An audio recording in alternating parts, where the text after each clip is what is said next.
what's up, you guys? It is Mary. And Leave just like, subscribe, and comment down below, y'all, because we are going to be talking about 90 Day Fiance, the last resort, you guys. It has been quite a bit. From Jovi probably being a cheater. And Big Ed comment at Liz for defending him, knowing damn well he couldn't fight for himself. And Kalani announced that she wants to divorce Asuelu's cheating ass. It's been quite a bit. But let's get into the video. We already introduced ourselves. Yes. But yeah, so Kalani has officially told Asuelu that she is ready to move on. She's ready for a divorce. This is why to him that her guy friend, what's his name? Is it Dallas? Anyway, isn't he there? He is there. He's where they are. Right, he is there, and they were together. Had sex, honey. She realized that it's hard for me to go back to somebody who treats me like shit to someone who treats me well, and I don't have to beg for affection. It's hard for me to go back to that. And the thing is with her, she sits and she thinks to herself that, the grass is greener. Well, not even that, because it is greener as long as you're away from that Asuelu. What she realizes, all these years I wasted pleading with him, right? And here he is, and I finally found someone who treats me well. The only thing, Kalani, I worry that it's not sustainable, because a guy who usually starts a relationship with you and knowing that you are married is not someone who really cares about your mental health. And so it comes on the wedding retreat, and God forbid he asks you, "Can I be on the show?" Not gonna be on the show with your lover named Dallas. So his name is Dallas. I ain't up to no good. Listen, I'm not throwing. It almost sounds like a dancer's name or something, right? I know. Well, anyway, I mean, just in case somebody out here called Dallas, maybe not. Maybe just means as though where they were conceived was in Dallas. I don't know. Well, even that is a bit. Anyway. But what I'm thinking is just that I don't think that he really cares much about your mental health, and so I worry about that for you. I do. I just worry about that for you. I think she's going here. I just worry about that for you, and but yeah, she has broken up with him, and she is hell bent on them getting divorced, which I think that they should. Yeah, for I don't think too much damage has been done. Yes, and they can just remain friends. But this is what happens. This is exactly what occurs, Asuelu, when you sit back and you open up your relationship. You open it up to all kinds of foul, deviance, diseases, all kinds of things, deviant acts. You dip your toe in that sea of depravity. You're doing it so much that you got yeast on your tongue. Up till today, I don't even know what that looks like, and I can only imagine how bad it has to be that her Kalani, who was not even a nurse, she looked at it, she detected it, and could call it out for what it was. Mm-hmm. She knew, because it was so apparent. So I can only imagine what your nasty is so doing. Reckless, and he doesn't care about himself. Because if you care about yourself, you're not just going there to every Sue, Brenda, and Nancy. You don't just expose yourself like that. Who does that? My thing is also, let's just call it is what it is. He's also not educated. Wrapped too tight. He's not wrapped. He really is not wrapped too tight. And let me tell you something about this. There is something that doesn't connect when you talk to him. No. Right? He doesn't understand. No, he's not even understanding. He does not give a damn. That's what it looks like to me. Yeah. Anytime she cries, he doesn't give a damn. And even when he is crying, I feel like he's putting on an act. Well, he's crying so she doesn't cry. He's trying to manipulate her. So he cries more than her. Yeah. He cries that for the both of them. So she can never even feel her pain or her hurt. Right. Or get it out. She would be feeling sad for him. Because even when she was trying to tell him it's over, she's like, I don't want to hurt him. That man is not hurt, Kalani. He's just being manipulative. I know that also my thing is just he's I feel like I'm a bad person if she doesn't forgive me. Because he wants people to feel sorry for her. So even him saying I'm a bad person, if you don't forgive me, manipulating her. Well, it's him basically saying that you're a bad person if you don't forgive me, because in a sense you're trying to accuse me of being a bad person, which you have been a bad partner. you're not a horrible person, but you have been a horrible, horrible partner and a horrible father. Because if you really care about your kids and you want them to have a collective, cohesive household, you don't do shit to hurt the mom. No. Because that's going to directly affect her parenting and how she comes to the children and how she takes care of them. Exactly. So you're a horrible father, you're a horrible spouse. You're a horrible person. And you're manipulative, Sue.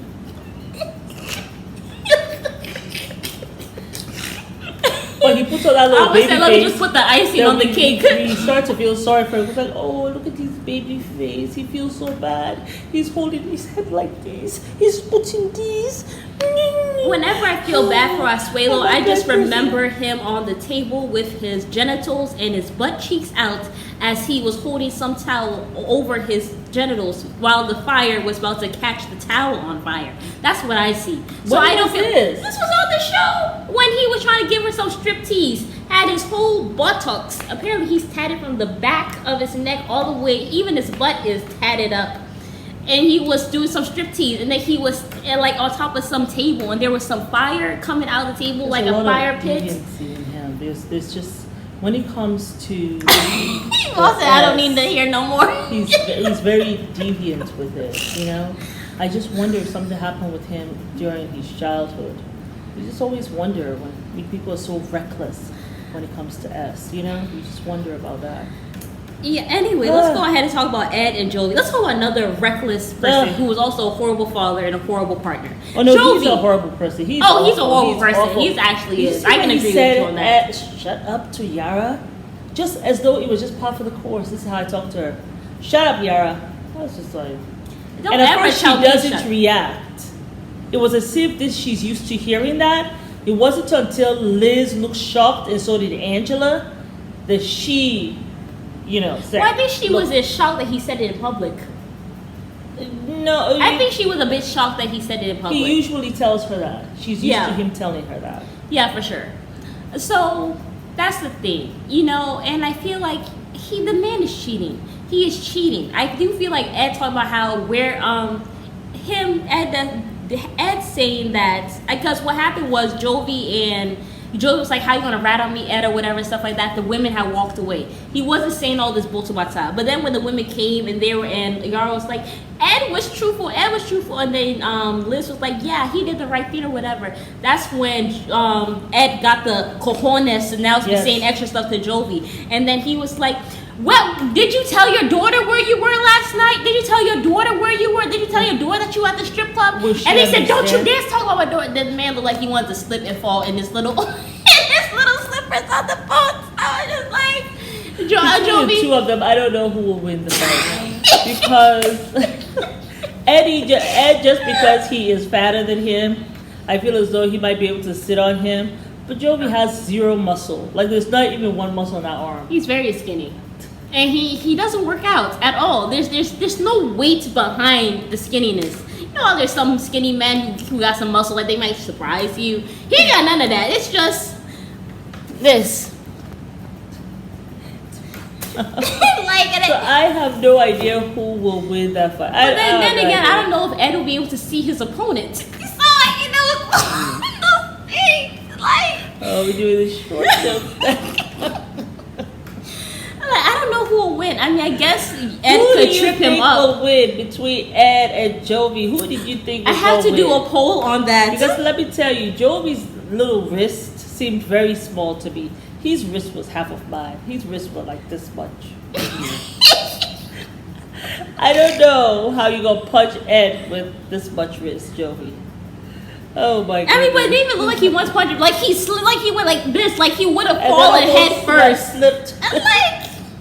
And then Ed was to come at Liz. You shouldn't have tried to defend me. You made me look weak. Your ass probably couldn't even defend yourself. Because Liz realized really fast that probably he was gonna be able to take you, and so she jumped.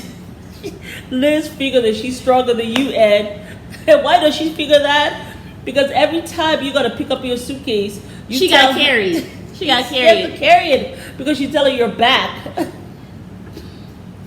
I still don't know what the hell she's doing with that. I don't want to say Humpty Dumpty with the fellow, but I mean, what is she doing with him? Till today, I Up don't to now, I know. wonder what Yara is doing with Jovi. Like, I am sure anytime they go out, people wonder, what are you doing with him? But you know what's so heartbreaking about Yara? She said that she wished she knew how to do the things that the strippers could do so that he would stay home. That sounds like that day Jackson's wife. Girl, you better go watch that show. Not that show. You better go watch that interview with that guy. Where she says she will be watching the my wifey to my future wifey. That's idiot. Anyway, you better go watch it, Yara. It's called To My Future Wifey. I think he had her on the show maybe 3 months ago. listen, his wife, this man will be serial cheater. She found the sex tapes he made with other women, and she will study it like she was studying for a test. So she will know the positions, how to do these, how to do that, like all of this stuff, just so she could be a better sex partner for her man. He will be seeing her. She will be watching videos of this man having sex with other women while they were in a committed relationship. Let me tell you something, Yara. A man like that, you're never going to be able to satisfy him. Just like when a man opens up his relationship to threesomes and stuff, you'll never be able to satisfy him. Even when you do all of that stuff, you'll never be able to satisfy him because the way he approaches sex is from a deviant space. Yeah. And that's because he was abused when he was younger. His first introduction to sex was in some, vile, inappropriate way, and he was, at a young age. Right? He's at 10, and he's so 12 years old. It's an old. addiction to the whole thing. Yeah. This guy needs therapy. And so you saying you want to be like this was, and then the only way he keeps you with him is by keeping pulling you insecure. down, keeping you insecure. And she already has insecure stuff because she said her mom used to make her feel like she wasn't pretty enough, like her nose was too big, this, and all of that stuff. But that's where you got to work on that stuff, Yara, and heal that. Because if you don't heal that, you will leave Jovi, and you will find someone who you think is better than Jovi, except that person will be worse. Because you haven't healed. Because you haven't healed. You gotta heal that part of you. Yara, you can't do anything about it. If you're a gorgeous woman and you're putting up with this fool that ain't got even one muscle, he can't even defend you. And I think you're taller than him. Also my thing is, this is a man who was going to strip clubs at 10, 12. Just think back to what you were doing at 10, 12. This man was sneaking out of his house to go on in the middle of the night. The child. You got to remember he was a child. And you wonder, when was he introduced to this, if he was doing it at 10? And who was allowing him to go to the strip clubs? Who saw this little boy and said... Was the mother a stripper? Is that something that just has not really... Because where was the mother? Was the mother a stripper? Was the father a pimp? Like, he was introduced quite early. At that young age... Sneaking onto Bourbon Street and through a hole in the gate to go to a strip club. How does this little boy get to go close to the stage to go and see naked women? And listen, for those who don't know, some of the women actually get completely naked from what I saw on the TV. Like everything now. So this is happening to somebody who's 10, 12. And then you have these grown adults in this strip club who are probably have some sexual addictions or whatever, and then you see a little kid, God forbid there's a pedophile in that place, have been traumatized, probably have been essayed. You know what I'm saying? And they just all want this soup in the Yagba soup of depravity. I mean, and so I can only imagine. So Yara, there's nothing you can ever do, and he keeps on abusing you. And you need to really move on from this relationship. Like when I say move on, and don't look back. If you don't move on, he will break you completely. Yeah, all right, girl. It's Mary. Take your child and move on and let his tail pay child support. Yeah, really. And I'm sure if you take him to court, you probably will be able to show that, like you be the primary, caretaker, and then he can be, have visitation rights. Yeah. But it's Mary. And we invite you guys to like, subscribe, and comment down below. Bye. Bye.